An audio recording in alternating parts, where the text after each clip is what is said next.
कुछ रेगुलराइजेशन हमें नहीं देखने को मिलता, इनकी सैलरी भी कुछ है नहीं, इतनी कम है। तो रेगुलराइजेशन का तो ऐसा इसमें अभी तो गवर्नमेंट का कोई कुछ प्रबंध नहीं। जब मरीज अस्पताल में जाता है तो जब डॉक्टर द्वारा एक बड़ी लंबी चौड़ी पर्ची उसके हाथ में थमाई जाती है और ड्रग्स नहीं है तो वो हॉस्पिटल वाले ही परचेज करके देंगे। जो आप सभी का द इंडस न्यूज पर स्वागत है। हम ये नहीं कह सकते कि कोरोना इस वक्त पूरी तरह से खत्म हो चुका है, लेकिन अगर मैं डिस्ट्रिक्ट कठुआ की बात करूं तो एक राहत जो है हमें देखने को जरूर मिली है और दूसरी तरफ डेंगू जो है महामारी का रूप ले रहा है। ऐसे ही कुछ हेल्थ और मेडिकल के मुद्दों पर आज मेरे साथ बातचीत के लिए मौजूद हैं डॉक्टर अशोक चौधरी। स्वागत है सर आपका द इंडस न्यूज पर। सबसे पहले सर मैं जानना चाहूंगी कि इस वक्त कोरोना की स्थिति डिस्ट्रिक्ट में कैसी है और थर्ड वेव के लिए क्या तैयारी है विभाग? आपके दर्शकों को मेरा नमस्कार। कोरोना की स्थिति इस वक्त हम कहें तो काफ़ी अच्छी है। पिछले कई दिनों से हमारे पॉजिटिव केसेस भी नहीं आ रहे हैं, बट कुछ दिन से, जैसे मैं कहूँ कि 3-4 दिन पहले हमारे कोई 3-4 केसेस निकले थे बिलावर से, तो हमने उनकी कॉन्टैक्ट ट्रेसिंग भी साथ साथ में कर रहे हैं। और जो बाकी टेस्टिंग है, जैसे पंचायत लेवल पे हमारी काफ़ी टेस्टिंग चल रही थी, वो हमने उसको थोड़ा एनहांस किया है। तो कोरोना की तरफ से हमें अभी उतनी चिंता नहीं है जितनी कि दूसरी बीमारियों के आ जाने से हो रही है। थर्ड वेव का अभी आना ना आना इस पे तो सिर्फ अटकलें लगा सकते हैं हम। जो प्रबंध करने चाहिए हमें थर्ड वेव के लिए वो हमने सारे कर लिए हैं। जैसे हर पंचायत लेवल पे हमारे 5 बेडेड एक हमने हॉस्पिटल सॉर्ट बनाया है, हर पंचायत लेवल पे रहेगा। वहाँ पे हमारे ऑक्सीजन सप्लाई करने के लिए ऑक्सीजन कंसंट्रेटर्स भी रहेंगे और साथ में जो फर्स्ट एड किट्स है वो वहाँ रहेंगी। वैक्सीनेशन इस वक्त कितनी % जो है डिस्ट्रिक्ट में हो चुकी?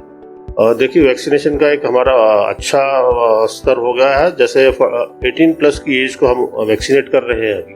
इसमें फर्स्ट डोज 103% हो, हमने पूरे लोगों को कर दिया वैक्सीनेट। कई बार लोग बाहर से भी आए होते हैं तो उनकी वैक्सीनेशन की वजह से हमारा 103% हो चुका है। और सेकेंड डोज जो 18+ की है वो भी हम 62% है। सर यहाँ पर मैं आशा वर्कर्स की बात करना चाहूंगी। आशा वर्कर का कितना सहयोग जो है विभाग को रहता है?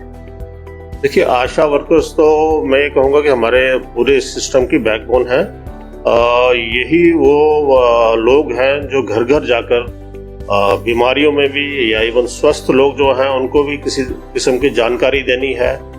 गर्भवती महिलाएं होती हैं, उनको प्रॉपरली गाइड करना होता है, उनके टेस्ट करवाने पड़ते हैं, वैक्सीनेशन करवानी पड़ती है उनको। तो सब चीज़ों में ये सहयोग कर रहे हैं। जैसे सर आपने कहा कि आशा वर्कर्स जो हैं विभाग के लिए बैकबोन है, लेकिन सर कुछ रेगुलराइजेशन हमें नहीं देखने को मिलता, इनकी सैलरी भी कुछ है नहीं, इतनी कम है। तो कुछ विभाग की तरफ से कुछ स्पेशल रिकमेंडेशन हमें देखने को मिलेगा इनके लिए? और देखिए, पहले तो इसमें रहता था कि ये बेसिकली है इंसेंटिव बेस्ड, जितना वो काम कर पाएंगी उसी हिसाब से हर चीज़ में इंसेंटिव रहता था, जो अभी भी है। एक चीज़ थी कि हमने एश्योर्ड इंसेंटिव इनको दिया हुआ है कि उतना काम उतना मिनिमम बन जाएगा उसका। जैसे 2000 तक उसको एश्योर्ड इंसेंटिव रहता है, ताकि वो जो मिनिमम काम करेगी भी तो तब भी वो उतना कमा पाएगी। और उसके बाद जितना भी ज़्यादा फैसिलिटीज़ वो लेडीज़ को देगी, मैं यहाँ ये बताना चाहूँगा, जैसे ट्यूबरकुलोसिस में अगर वो हेल्प करती है टीबी के पेशेंट को मेडिसिन देने में तो भी उसको इंसेंटिव रहेगा। फिर लेप्रेसी का पेशेंट वो ढूंढती है, उसमें अलग इंसेंटिव है। तो बेसिकली ये जो रेगुलर जॉब है नहीं है, उसने जब समय मिलेगा वो काम करेगी और जब समय नहीं होगा तो अपना घर का काम करेगी। तो रेगुलराइजेशन का तो ऐसा इसमें अभी तक गवर्नमेंट का कोई कुछ प्रबंध नहीं। आयुष्मान कार्ड की मैं बात करूं तो आयुष्मान कार्ड का सरकारी अस्पतालों में क्या उपयोग है? सर देखा जाता है आमतौर पर तो बड़े जोरों शोरों से इसका वितरण किया गया, प्रधानमंत्री जी की फोटो इसके साथ लगाई गई और कहा गया कि गरीबों को फ्री चिकित्सा जो है उपलब्ध कराई जाएगी। लेकिन जब मरीज अस्पताल में जाता है तो जब डॉक्टर द्वारा एक बड़ी लंबी चौड़ी पर्ची उसके हाथ में थमाई जाती है और अस्पतालों से इक्का दुक्का दवाई जो उसे मिलती है, बाकी उसे जो अस्पताल में कोई क्लिनिक, कोई लेबोरेटरी आई मीन कह सकते हैं कि कोई दुकान है या बाहर मार्केट में उसे जाना पड़ता है, तो वहाँ पर उसे कुछ मुफ्त दवाई इससे मिल रही है। इस पर आप क्या कहेंगे? और देखिए, ये जो स्कीम है बेसिकली ये इंडोर पेशेंट के लिए। ओपीडी में अगर कोई आता है तो ओपीडी में दवाई देने का या उसको टेस्ट करवाने का कोई प्रावधान नहीं है। जो एडमिशंस होगी, जहाँ पेशेंट एडमिट हो जाएगा, उसके बाद जिस स्कीम के अंडर वो है, आयुष्मान कार्ड होल्डर है, जिस स्कीम के जो उसका डिजीज रहेगी, उसकी ऑपरेटिव कॉस्ट रहेगी, या इवन बुखार ही हो गया, निमोनिया हो गया उसको, तो वो भी एडमिट करके वहाँ पे उसको पूरा ट्रीटमेंट बिल्कुल मुफ्त दिया जाएगा। ऑपरेशन वगैरह तो पहले भी सरकारी अस्पतालों में फ्री हुआ करते थे, लेकिन कुछ स्पेशल कुछ एडिशन हुई है इसमें? देखिए, सरकारी अस्पतालों में ऑपरेशन मुफ्त होते हैं, इसमें कोई शक नहीं है। बट कई बार रहता है कि अस्पताल के पास कुछ चीज़ें नहीं होती हैं, कुछ मेडिसिन नहीं होती हैं, कुछ इंजेक्टेबल्स नहीं होंगे, तो वो आमतौर पे लोगों को बाहर से परचेज करने पड़ते थे। बट आयुष्मान स्कीम के अंडर अगर हॉस्पिटल में वो ड्रग्स नहीं है तो वो हॉस्पिटल वाले ही परचेज करके देंगे। जो आयुष्मान भारत का लाभार्थी है उसको अपनी जेब से कुछ नहीं। तो मतलब जो भी दवाई डॉक्टर के द्वारा लिखी जाती है तो मार्केट में वो उस कार्ड के थ्रू उसे मुफ्त में उपलब्ध कराई जाए। ये हॉस्पिटल के दायित्व है। Hospital has to ensure this कि मेडिसिन कहाँ से ला रहे हैं, क्या कर रहे हैं।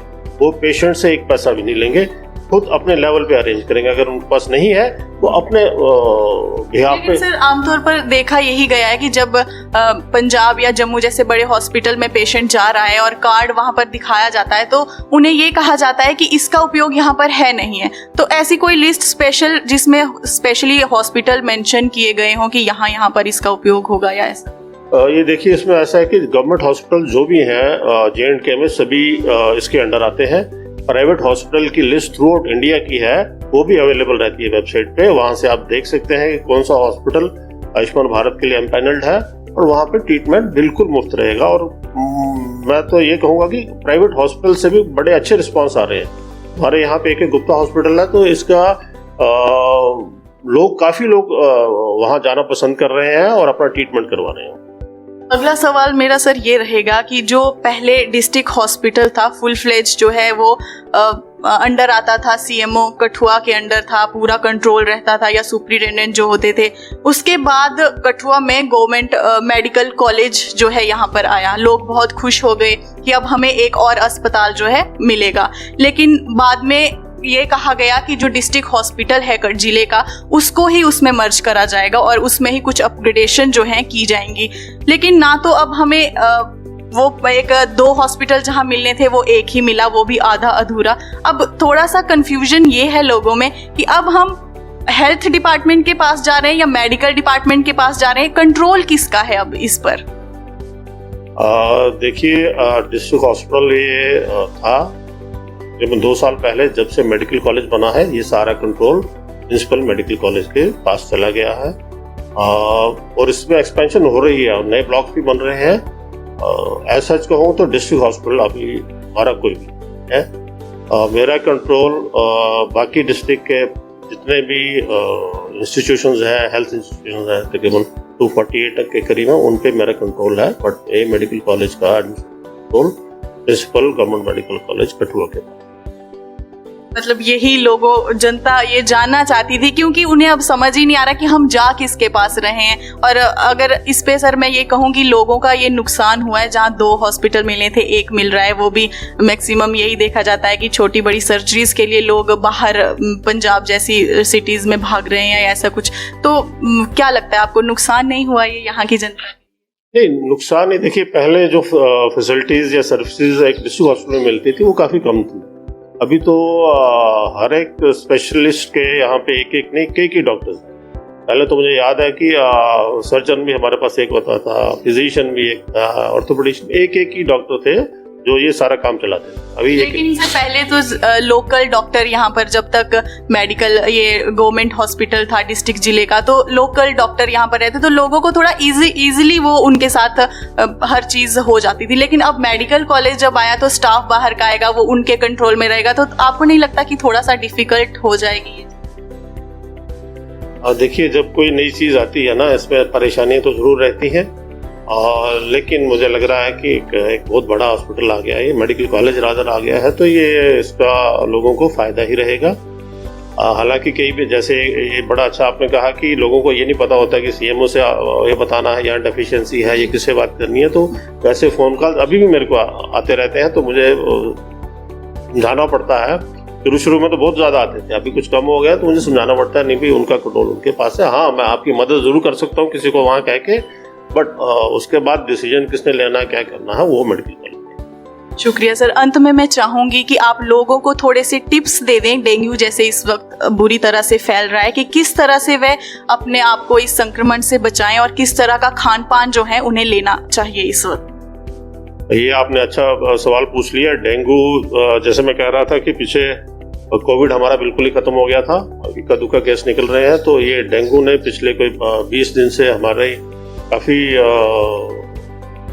स्टाफ को ये उसमें लगना पड़ा डेंगू की बचाव के लिए। और यहाँ तकरीबन मैं आज की डेट में बताऊँ तो 216 के करीब हमारे पास केसेस आए हैं डेंगू के, जिसमें 51 एक गोविंदसर एरिया है, सिर्फ वहीं से। और वहाँ पे 3 दिन पहले एक सेंट्रल टीम भी आई थी, हमने सबने वहाँ विजिट किया है। प्रॉब्लम वहाँ एक ही है, लोग घरों में पानी स्टोर करके रखते हैं। अगर वो डेली या दूसरे दिन पानी चेंज कर दें, फिर दोबारा नया ताज़ा पानी भर लें, तो फिर कोई परेशानी नहीं। जो 3-4 दिन पानी पड़ा रहता है, वहीं पे ये जो मच्छर है, जिसको एडिस इजिप्टिका हम कहते हैं, डेंगू के लिए जो स्पेसिफिक मच्छर है, वो वहाँ पे पनपता है, उसका लार्वा वहाँ पे रहता है, जिसकी वजह से ये वहीं से बीमारी शुरू रहती है। हमारी फॉगिंग और ये स्प्रे चलते रहते हैं, लेकिन जब तक ये लार्वा जो है वहाँ से वो ख़त्म नहीं होगा, वो पानी डिस्ट्रॉय नहीं होगा, तब तक इस बीमारी से हम निजात नहीं पा सकते। जैसे आज की बात मैं कहूँ तो आज मेरी 3 टीम्स वहाँ गोविंदसर एरिया में गई हैं, जहाँ पे कोई 97 हाउसेज इन्होंने हाउस टू हाउस विजिट करके देखा, जिसमें से 21 घरों में ये लार्वा पाया गया। तो जब तक ये लार्वा वहाँ रहेगा, हमारी जितनी भी कोशिशें हैं वो नाकाम रहेंगी। मेरी सभी कठुआ वासियों से ये प्रार्थना है कि कम से कम अपने जो घर में कंटेनर्स हैं उनका पानी या तो रोज बदल लें, रोज नहीं बदल सकते तो पहले तो कंटेनर ना रखें, अगर रखने ही है बहुत जरूरी है तो 1 या 2 दिन में पानी बदल दें, क्योंकि जब अपने घरों के आसपास लोगों को यही है कि पानी इकट्ठा ना होने दे और लंबे समय तक इकट्ठा ना रखें पानी। और सर, खान पान में जैसे प्लेटलेट्स कम हो जाती हैं, उसके लिए क्या स्पेशल डाइट जो है वो उन्हें फॉलो करनी पड़ेगी? देखिए, ऐसे स्पेशल डाइट होती नहीं, कोई नहीं है। मैं ये कहूँ कि कुछ चीज़ें हैं आपको नेट पे मिल जाएंगी, प्रचलित हैं, ऐसा करना चाहिए, वैसा हम कोई डाइट स्पेसिफिक डाइट एडवाइस नहीं करते हैं। प्लेटलेट्स ज़्यादा कम हो तो उनको प्लेटलेट्स चढ़ाना पड़ता है, यही एक इसका ट्रीटमेंट है। लेकिन अगर इसको टाइमली कंट्रोल किया जाए फीवर को, तो ये प्लेटलेट्स डिस्ट्रक्शन जो है ये नहीं होगा। और हमारे तकरीबन मैक्सिमम केसेस जो हैं इस वक्त भी मैं कहूँ तो हमारे 216 केसेस में से कई बहुत ज़्यादा ठीक हो चुके हैं। सिर्फ 5 केस जो है मेडिकल कॉलेज में इस वक्त अंडर ट्रीटमेंट है, बट किसी को कोई इशू नहीं है, नॉर्मल है केस। बहुत बहुत शुक्रिया। फिलहाल अभी के लिए इतना ही, इजाजत दीजिए, नमस्कार।